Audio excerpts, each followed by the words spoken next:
So this is the neuromuscular junction. Again, the neuro part refers to this part right here. So the neuron, and this is the end of the neuron that's sending that electrical signal to the rest of the cells. So the neuro and the muscle here, this is a skeletal muscle.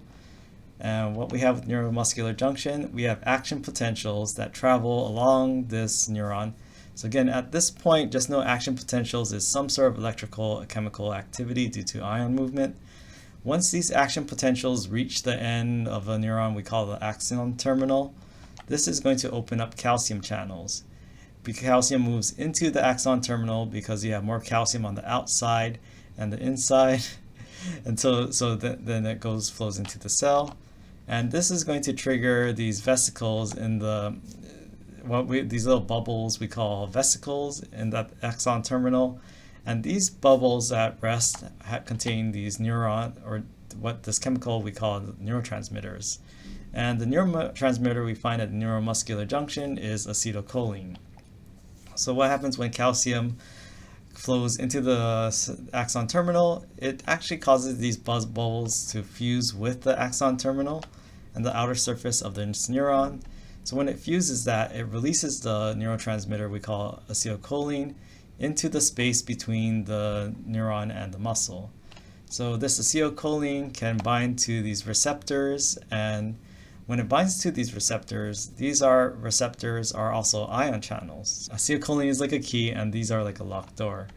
But when acetylcholine binds to these receptors, just like a key turns in a locked door and opens it, same with acetylcholine. It opens up these channels, and these are not calcium channels, but these are sodium channels.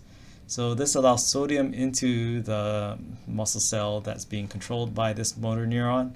So this wave of sodium flooding into the cell triggers the muscle cell's own set of action potentials. And this is going to travel along the plasma membrane or the sarcolemma of a muscle cell. It's going to spread throughout the muscle cell, outside and inside. And then it's going to and these little things that go from the outside and go toward the inside of the cell is what we call T-tubules. So it's along the sarcolemma and T-tubules. And then you have the sarcoplasmic reticulum. So the sarcoplasmic reticulum is located along these T-tubules, and the sarcoplasmic reticulum are these stores of calcium. So when these action potentials travel near these sarcoplasmic reticulum, they open this calcium channels. And these calcium channels, when they open, this allows calcium to flow from the sarcoplasmic reticulum and flood the inside of the sarcoplasm or cytoplasm of a muscle cell. So it goes from storage, and now you have a big release and all this calcium flooding toward the inside cytoplasm of the cell. So ion movement so this is a big thing. Like, this is why I make a big deal about ions and these channels and whatnot, because all of this occurs due to the movement of ions inside and outside of a cell. So this is what we get. So to summarize this right here, excitation, contraction, coupling. So we actually covered only the excitation part. I think I may have to save the contraction part for later on. So the ion movement, basically all these ions, including sodium, calcium, this causes changes in the cells, basically what we call a membrane potential. We'll cover that more for Unit 3. But basically what happens is that due to the changes and movement of ions in a neuron, it's more specifically a motor neuron, this causes these motor neurons to release acetylcholine.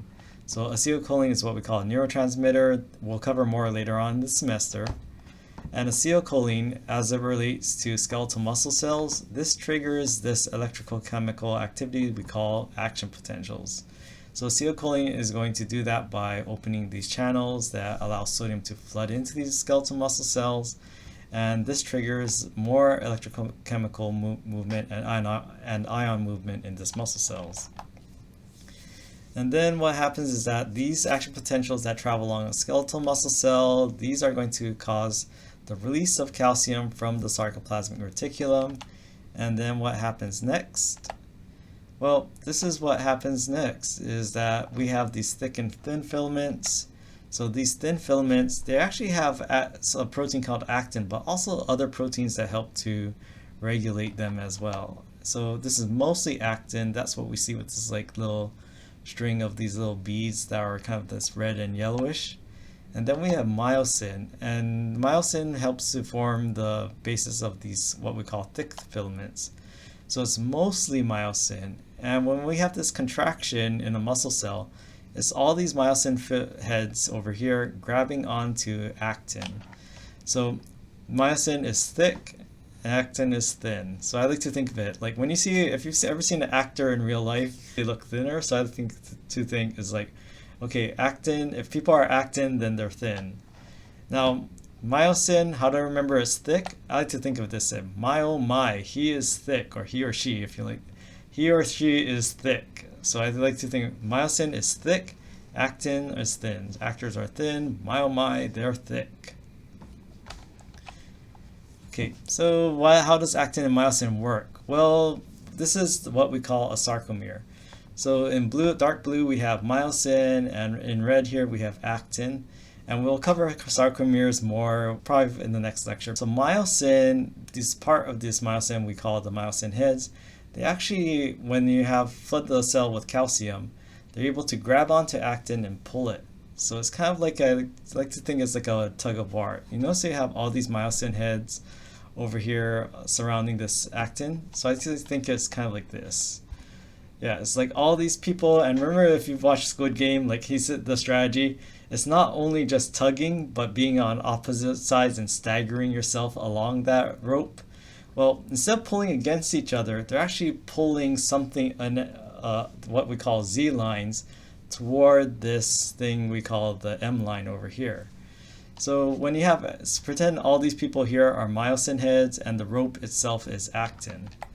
So what you have in what we call a sarcomere and the myofibril is that we have multiple myosin heads and they're all pulling actin. So when they pull actin, what happens to the overall structure of a myofibril? It's going to pull these structures we call Z lines closer together because they're all pulling and they're all doing it coordinated. They're all staggered around these actin and they're going to draw the Z lines together. So this is why when you have actin myosin, they're going to contract and cause a skeletal muscle cell to contract.